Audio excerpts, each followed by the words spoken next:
श्री शिवाय नमस्तुभ्यम। आज की कथा में आप सभी भक्तों का हार्दिक स्वागत है। भगवान भोलेनाथ आपकी समस्त मनोकामनाओं को पूर्ण करें। संसार दुख का वर्णन करते हुए ऐत्रेय जी अपनी माँ से आगे कहते हैं, माँ, स्थावर योनि में पड़े हुए जीवों को भी बहुत दुख भोगने पड़ते हैं। दावानल से जलना, पाला पड़ने से गलना, धूप और हवा से सूखना, कुल्हाड़ी से काटा जाना, उनके वलकलों अर्थात छिलकों का उतारा जाना, प्रचंड आंधी के वेग से पत्तों, डालियों और फलों का गिराया जाना तथा हाथियों और अन्य जंगली जंतुओं द्वारा कुचला जाना, ये उनके लिए महान दुख है। सर्पों और बिच्छुओं को भूख और प्यास का कष्ट रहता है। उन्हें क्रोध का भी दारुण दुख सहना पड़ता है। संसार में प्रायः दुष्ट सांप और बिच्छुओं को मारा जाता है। उन्हें जाल में फंसाकर बंद रखा जाता है। माताजी, इस प्रकार उस योनि के जीवों को बारंबार कष्ट उठाना पड़ता है। कीड़े आदि का अकस्मात जन्म होता है और अचानक ही उनकी मौत भी हो जाती है, अतः उनका दुख भी कम नहीं है। मृगों और पक्षियों को वर्षा, सर्दी और धूप का महान कष्ट तो है ही, भूख प्यास के भारी दुख से भी मृग सदा संत्रस्त रहते हैं। पशु समूह के जो दुख हैं उन्हें भी सुन लो। भूख प्यास तथा सर्दी गर्मी आदि का कष्ट सहना, मारा जाना, बंधन में डाला जाना और डंडे आदि से पीटा जाना, नाक का छेदा जाना, चाबुक और अंकुश की मार पड़ना आदि उनके महान क्लेश हैं और इनके अतिरिक्त बोझ ढोने का भी उन्हें बड़ा भारी कष्ट है। कार्य की शिक्षा देते समय भी उन्हें मारा पीटा जाता है। फिर युद्ध आदि की पीड़ा भी सहनी पड़ती है और अपने झुंड से जो उनका वियोग होता है और वे वन से जो अन्यत्र लाए जाते हैं, ये सब कष्ट तो अलग ही है। दुर्भिक्ष, दुर्भाग्य का प्रकोप, मूर्खता, दरिद्रता, नीच ऊंच का भाव, मृत्यु, राष्ट्र विप्लव अर्थात एक राज्य का नाश करके दूसरे राज्य की स्थापना करना, पारस्परिक अपमान का दुख, आपस में एक दूसरे से धन वैभव या मान प्रतिष्ठा में बढ़ जाने का कष्ट, अपनी प्रभुता का सदा स्थिर न रहना, ऊंचे चढ़े हुए लोगों का नीचे गिराया जाना इत्यादि महान दुखों से यह संपूर्ण चराचर जगत व्याप्त है। जैसे इस कंधे का भार उस कंधे पर कर देने से मनुष्य विश्राम समझता है, उसी प्रकार इस लोक में एक दुख दूसरे दुख से ही शांत होता है। अतः एक दूसरे से ऊंची स्थिति में स्थित हुए इस संपूर्ण जगत को दुखों से भरा हुआ जानकर उसकी ओर से अत्यंत उद्विग्न हो जाना चाहिए। उद्वेग से वैराग्य होता है, वैराग्य से ज्ञान प्रकट होता है तथा ज्ञान से परमात्मा विष्णु को जानकर मनुष्य मोक्ष प्राप्त कर लेता है। माँ, जैसे कौओं के अपवित्र स्थान में विशुद्ध राजहंस नहीं रह सकता, उसी प्रकार ऐसे दुखमय संसार में मैं तो कभी रम नहीं सकता। मैया, जहाँ रहकर मैं बिना किसी विघ्न बाधा के आनंद पूर्वक रह सकता हूँ, वह स्थान भी बताता हूँ, सुनो। अविद्या रूपी वन तो बड़ा भयंकर है। उसमें नाना प्रकार के कर्ममय बड़े बड़े वृक्ष खड़े हैं। वहाँ संकल्पों के डांस और मच्छर बहुत हैं। शोक और हर्ष ही वहाँ की सर्दी और धूप है। उस वन में मोह का घना अंधकार छाया रहता है और वहाँ लोभ रूपी सांप और बिच्छू रहते हैं। विषयों के अनेक मार्गों से वह प्रदेश व्याप्त है। काम और क्रोध रूपी बधिक तथा लुटेरे उसमें सदा डेरा डाले रहते हैं। उस महादुखमय विशाल वन को लांघ कर अब मैं एक ऐसे महान विपिन में प्रवेश कर चुका हूँ, जहाँ पहुंचकर उसके तत्व को जानने वाले ज्ञानी पुरुष न शोक करते हैं न हर्ष। वहाँ किसी से भय नहीं है, किसी को भी भय नहीं है। उस विद्यारूपी वन में 7 बड़े भारी वृक्ष हैं।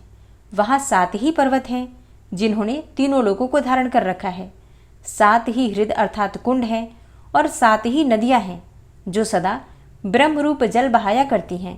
तेज, अभयदान, अद्रोह, कौशल अर्थात दक्षता, अचपलता, अक्रोध और प्रिय वचन बोलना, ये ही 7 पर्वत उस विद्यावन में स्थित हैं। दृढ़ निश्चय, सबके साथ समता, मन और इंद्रियों का संयम, गुण संचय, ममता का अभाव, तपस्या तथा संतोष, ये 7 हृदय अर्थात कुंड हैं। भगवान के गुणों का विशेष ज्ञान होने से जो उनके प्रति भक्ति होती है, वह विद्यावन की पहली नदी है। वैराग्य दूसरी, ममता का त्याग तीसरी, भगवत आराधन चौथी, भगवत अर्पण पांचवी, ब्रह्म एकत्व बोध छठी तथा सिद्धि 7वीं नदी है। यही 7 नदियां वहां स्थित बताई गई हैं। वैकुंठ धाम के निकट इन 7 नदियों का संगम होता है। जो आत्मतृप्त, शांत तथा जितेंद्रिय होते हैं, वे ही महात्मा उस मार्ग से परात्पर ब्रह्म को प्राप्त होते हैं। कोई श्रेष्ठ ज्ञानी जन उन वृक्षों को प्राप्त करते हैं, कोई पर्वतों को, कोई हृदयों को, तथा कोई उन 7 सरिताओं को ही प्राप्त होते हैं। माँ, मैं ग्रहण किए हुए व्रत को धारण करने की इच्छा रखकर वहाँ ब्रह्मचर्य का आचरण करता हूँ। इस ब्रह्मचर्य में ब्रह्म ही समिधा, ब्रह्म ही अग्नि तथा ब्रह्म ही कुशास्तरण है। जल भी ब्रह्म है और गुरु भी ब्रह्म ही है। यही मेरा ब्रह्मचर्य है। विद्वान पुरुष इसी को सूक्ष्म ब्रह्मचर्य मानते हैं। माता, अब मेरे गुरु का परिचय भी सुनो, जिन्होंने मुझे विद्या प्रदान की है। एक ही शिक्षक है, दूसरा कोई शिक्षक नहीं है। हृदय में विराजमान अंतर्यामी पुरुष ही शिक्षक होकर शिक्षा देता है। उसी से प्रेरित होकर मैं झरने से बहकर जाने वाले जल की भांति जहाँ जिस कार्य में नियुक्त होता हूँ वहाँ वैसा ही करता हूँ। एक ही गुरु है, उनके सिवा दूसरा कोई गुरु नहीं है। जो हृदय में विराजमान हैं वे ही गुरु हैं। उनको मैं प्रणाम करता हूँ। उन्हीं गुरु स्वरूप भगवान मुकुंद की अवहेलना करके संपूर्ण दानव पराभव को प्राप्त हुए हैं। एक ही बंधु हैं, उनके सिवा दूसरा बंधु नहीं है। जो हृदय में विराजमान है वह परमात्मा ही बंधु है। मैं उन्हें नमस्कार करता हूँ। उसी से शिक्षा प्राप्त करके 7 बंधुमान भाई सप्तर्षि आकाश में प्रकाशित हो रहे हैं। ऐसे ही ब्रह्मचर्य का भली भांति सेवन करना चाहिए। अब मेरा गार्हस्थ कैसा है वह भी सुन लो। माताजी, प्रकृति ही मेरी पत्नी है, किंतु मैं कभी उसका चिंतन नहीं करता। वही सदा मेरा चिंतन किया करती है। वह मेरे सब प्रयोजनों को सिद्ध करने वाली है। नासिका, जिह्वा, नेत्र, त्वचा, कान, मन तथा बुद्धि, यह 7 प्रकार की अग्नि सदा मेरी अग्निशाला में प्रज्वलित होती रहती है। गंध, रस, रूप, शब्द, स्पर्श, मंतव्य और बोधव्य, यही 7 मेरी समिधाएं हैं। होता भी नारायण है और ध्यान से साक्षात नारायण ही उपस्थित होकर उस हविष्य का उपयोग भी करते हैं। ऐसे यज्ञ द्वारा मैं अपनी इस गृहस्थी में उन परमेश्वर विष्णु का यजन अर्थात आराधन करता हूँ। किसी भी वस्तु की कामना नहीं रखता, तथापि मेरे संपूर्ण काम स्वतः ही सिद्ध हैं। मैं सांसारिक संपूर्ण दोषों से द्वेष नहीं करता, तथापि कोई भी दोष मुझ में प्रकट नहीं होता। जैसे कि कमल के पत्ते पर जल की बूंद का लेप नहीं होता, उसी प्रकार मेरा स्वभाव राग द्वेष आदि से लिप्त नहीं होता। मैं नित्य हूँ, बहुतों के स्वभावों का साक्षी हूँ। अनित्य भोग मुझ पर अपना प्रभाव नहीं डाल सकते। जैसे सूर्य की किरणें आकाश में लिप्त नहीं होती, वैसे ही मेरे भगवदर्थ किए गए निष्काम कर्मों में भोग समूह लिप्त नहीं होते। मेरे कर्मों का फल भोग सामग्री के रूप में नहीं उपस्थित होता। वे कर्म तो भगवत प्राप्ति कराने वाले होते हैं। माता, ऐसे मुझ पुत्र से तुम दुखी न हो। मैं तुम्हें ऐसे पद पर पहुंचाऊंगा जहां सैकड़ों यज्ञ करके भी पहुंचना असंभव है। अपने पुत्र की यह बात सुनकर इतरा को बड़ा विस्मय हुआ। वह सोचने लगी, अहो, यदि मेरा पुत्र ऐसा दृढ़ निष्ठा वाला विद्वान है, तब तो संसार में जब इसकी ख्याति होगी उस समय मेरा भी महान यश फैलेगा। माता इस प्रकार की बातें सोच ही रही थी कि शंख चक्र गदाधारी भगवान विष्णु उस अर्चा विग्रह से साक्षात प्रकट हो गए। वे उस द्विज पुत्र की बातों से अत्यंत प्रसन्न थे। भगवान की दिव्य कांति करोड़ों सूर्यों के समान प्रकाशमान थी। वे अपनी प्रभा से संपूर्ण जगत को उद्भासित कर रहे थे। भगवान को देखते ही ऐत्रेय धरती पर दंड की भांति पड़ गए। उनके शरीर में रोमांच हो आया। नेत्रों से प्रेम के आंसू बहने लगे। वाणी गदगद हो गई। बुद्धिमान ऐत्रेय ने मस्तक पर अंजलि बांधकर भगवान का इस प्रकार स्तवन किया। आप भगवान वासुदेव का हम ध्यान और नमस्कार करते हैं। आप ही प्रद्युम्न, अनिरुद्ध तथा संकर्षण हैं। आपको नमस्कार है। आप केवल विज्ञान स्वरूप तथा परमानंद मूर्ति हैं। आपको नमस्कार है। आप आत्माराम, शांत तथा आप समस्त इंद्रियों के स्वामी अर्थात ऋषिकेश हैं। सबसे महान तथा अनंत शक्तियों से संपन्न हैं। आपको नमस्कार है। मन सहित वाणी के थककर निवृत्त हो जाने पर जो एकमात्र अपनी कृपा से ही सुलभ होने वाले हैं, नाम और रूप से रहित चैतन्य घन ही जिनका स्वरूप है, वे सत और असत से परे विराजमान परमात्मा हम सबकी रक्षा करें। आप परम सत्य तथा निर्मल हैं। हम आपकी उपासना करते हैं। जो षड्विध ऐश्वर्य से युक्त परम पुरुष महानुभाव एवं समस्त महाविभूतियों के अधिपति हैं, उन भगवान को नमस्कार है। हे परमेष्ठिन, आप सबसे उत्कृष्ट हैं। संपूर्ण भक्त समुदाय आपके युगल चरणार बिंदों की बड़े लाड प्यार से सेवा करते हैं। आपको नमस्कार है। अग्नि आपका मुख है, पृथ्वी आपके दोनों चरण हैं, आकाश मस्तक है, चंद्रमा और सूर्य दोनों नेत्र हैं। संपूर्ण लोक आपका शरीर है तथा चारों दिशाएं आपकी चार भुजाएं हैं। हे भगवान, आपको नमस्कार है। हे स्तुति करने योग्य परमात्मन, हे नाथ, इस पृथ्वी पर कोई भी ऐसे प्रदेश नहीं है जिनमें मेरा जन्म न हुआ हो, जहाँ मेरी मृत्यु न हुई हो। मैं समझता हूँ कि यदि मेरे माता पिताओं की गणना की जाए तो यह विशाल पृथ्वी परमाणुओं की स्थिति में पहुँच जाएगी। असंख्य जन्मों के मेरे माता पिताओं की गणना करने के लिए पृथ्वी के परमाणु बराबर टुकड़े करने पड़ेंगे। हे देवदेव, मेरे जो मित्र, शत्रु, अनुजीवी तथा भाई बंधु इस संसार में हो गए हैं, उन सब की गणना करने में मैं सर्वथा असमर्थ हूँ। हे नाथ, मैंने अपना मन बार बार आपके चरणों में समर्पित किया, परंतु मेरा दुर्जय शत्रु काम अपने क्रोध आदि सहायकों के द्वारा उसे हठात ही अपने वश में कर लेता है। हे भगवान, अब आप ही बताइए, ऐसी दशा में मैं क्या करूं? हे सर्वव्यापी परमेश्वर, मैं बहुत ही पीड़ित हूँ।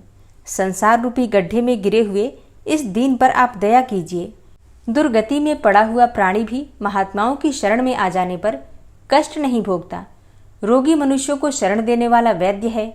महासागर में डूबे हुए मनुष्य का सहारा नौका है। बालक को आश्रय देने वाले माता और पिता हैं। परंतु हे भगवान, अत्यंत घोर संसार बंधन से दुखी हुए मनुष्य को शरण देने वाले केवल आप ही हैं। हे सर्वस्वरूप सर्वेश्वर, प्रसन्न होइए। आप ही सबके कारण हैं। परमार्थिक सारतत्व भी आप ही हैं। महान दुख समूह से भरे हुए संसार रूपी गड्ढे से स्वयं ही हाथ पकड़कर मुझे निकालिए। हे अच्युत, हे उरुक्रम, यह संसार भूख और प्यास से, वात, पित्त और कफ, इन तीन धातुओं से, सर्दी, गर्मी, आंधी और वर्षा से, आपस में ही एक दूसरे से तथा कभी तृप्त न होने वाली कामाग्नि तथा क्रोधाग्नि से बारंबार पीड़ित होता है। इसे इस दशा में देखकर मेरा मन बहुत दुखी हो रहा है। मैंने अपनी शक्ति के अनुसार संपूर्ण जगत को धारण करने वाले परमेश्वर भगवान आप वासुदेव का स्तवन किया है। इससे सबका कल्याण हो, संपूर्ण जगत के समस्त दोष नष्ट हो जाएं। आज मेरे द्वारा जगतधाता वासुदेव की स्तुति हुई है। इससे इस पृथ्वी पर, अंतरिक्ष में, स्वर्गलोक में तथा रसातल में भी जो कोई प्राणी रहते हों, वे सिद्धि को प्राप्त हों। मेरे द्वारा स्तुति पाठ करते समय जो लोग इसको सुनते हैं, इस स्तोत्र का उच्चारण करते समय जो मुझे देखते हैं, वे देवता, असुर, मनुष्य तथा पशु पक्षी कोई भी क्यों न हो, सभी भगवान विष्णु के तत्व का ज्ञान प्राप्त करें। इनके सिवा जो गूंगे तथा अन्यान्य इंद्रियों से रहित हैं, जो देख सुन नहीं सकते, वे तथा पशु पक्षी, कीड़े मकोड़े आदि भी आज भगवत तत्व के ज्ञान के भागी हो जाएं। संसार में दुखों का नाश हो जाए। समस्त प्रजा के हृदय से लोभ आदि दोष समुदाय निकल जाएं। अपने में, अपने भाई में और पुत्र में जैसा प्रेम और आत्मीयता का भाव होता है, सब लोगों का सबके प्रति वैसा ही भाव हो जाए। जो संसार रूपी रोग के चिकित्सक, संपूर्ण दोषों के निवारण में चतुर तथा परमानंद की प्राप्ति के हेतुभूत हैं, वे भगवान विष्णु सबके हृदय में विराजमान हो और ऐसा होने से सब लोगों के संसार बंधन शिथिल हो जाएं। संपूर्ण विश्व को धारण करने वाले भगवान वासुदेव का स्मरण करने पर मन, वाणी और शरीर द्वारा आचरित मेरे समस्त पाप नष्ट हो जाएं। हे वासुदेव, ऐसा उच्चारण करने पर अथवा भगवान विष्णु के भक्त की महिमा का कीर्तन करने पर अथवा श्री हरि का स्मरण करने पर समस्त पापों का नाश हो जाता है। यदि यह सत्य है तो इस सत्य के प्रभाव से मेरे पाप नष्ट हो जाएं। हे अखिलेश्वर, आपके चरणों में पड़े हुए मुझ सेवक पर आप यह सोचकर कृपा कीजिए कि यह बेचारा मूढ़ है, कुछ जानता नहीं है, इसकी बुद्धि बहुत थोड़ी है, इसके द्वारा उद्यम भी बहुत कम हो पाता है। विषयों से इसका मन सदा क्लेश में ही पड़ा रहता है, इसलिए वह मुझ में नहीं लग पाता। हे देव, आपकी स्तुति करने में ब्रह्मा जी भी समर्थ नहीं है। हे भगवान, आप प्रसन्न होइए। हे विष्णु, आप बड़े दयालु हैं, मुझ अनाथ पर कृपा कीजिए। हे अनंत, हे पापहारी हरि, आप पुरुषोत्तम हैं, संसार सागर में डूबे हुए मुझ दीन का उद्धार कीजिए। नारद जी कहते हैं, हे अर्जुन, ऐत्रेय के इस प्रकार स्तुति करने पर विशाल काय भगवान वासुदेव ने आनंद मग्न होकर कहा, हे वत्स ऐत्रेय, मैं तुम्हारी भक्ति से और इस स्तुति से बहुत प्रसन्न हूँ। तुम मुझसे कोई मनोवांछित एवं दुर्लभ वर मांगो। ऐत्रेय ने कहा, हे नाथ, हे हरे, मेरा अभिष्ट वर तो यही है कि घोर संसार सागर में डूबते हुए मुझ असहाय के लिए आप कर्णधार हो जाएं। भगवान वासुदेव बोले, हे वत्स, तुम तो संसार सागर से मुक्त ही हो। जो सदा इस स्तोत्र से गुप्त क्षेत्र में स्थित हुए मुझ वासुदेव का स्तवन करेगा, उसके संपूर्ण पापों का नाश हो जाएगा। अतः यह अघनाशन नाम से विख्यात होगा। जो एकादशी का उपवास करके मेरे आगे इस स्तोत्र का पाठ करेगा, वह शुद्ध चित्त होकर मेरे परम धाम को प्राप्त होगा।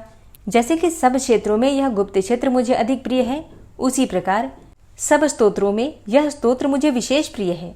जिन प्राणियों के उद्देश्य से महात्मा पुरुष इस स्तोत्र का जप करते हैं, वे सब प्राणी मेरी कृपा से शांति, ऐश्वर्य तथा उत्तम बुद्धि प्राप्त करेंगे। बेटा, तुम श्रद्धापूर्वक वैदिक धर्मों का आचरण करो और उन्हें निष्काम भाव से मुझे समर्पित कर देने पर उनके द्वारा तुम्हें बंधन नहीं प्राप्त होगा। पत्नी का पाणी ग्रहण करके तुम यज्ञों द्वारा भगवान की आराधना करो और अपनी माता की प्रसन्नता बढ़ाओ। मुझ में तीव्र ध्यान करने से निस्संदेह तुम मुझे ही प्राप्त होगे। बुद्धि, मन, अहंकार, 5 ज्ञानेंद्रियां और 5 कर्मेंद्रियां, ये 13 ग्रह हैं। बोद्धव्य, मंतव्य, शब्द, स्पर्श, रूप, रस, गंध, वचन, आदान, कर्म, गमन, मलोत्सर्ग और रतिजनित आनंद, ये 13 महाग्रह हैं।